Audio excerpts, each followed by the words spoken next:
Isn't it a beautiful day? Just perfect for a day at the beach. Oh, but what's that horrible noise? Wakey, wakey, bananas! Oh, is it morning already? Why are you in our bedroom, Teddies? We're not in your bedroom, sillies. You're asleep on the beach. Oh, dear. Why are you so tired, Bananas? A little bird built a nest outside our window and woke us up very early. What are you going to do about the bird?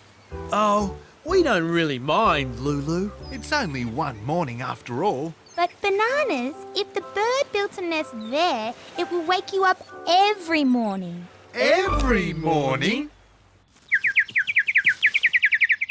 It's so cute. And it sings so sweetly.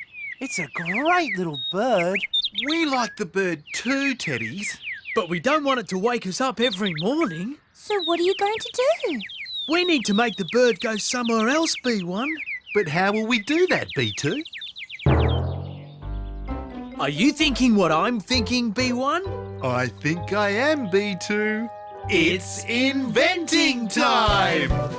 See you later, Teddies.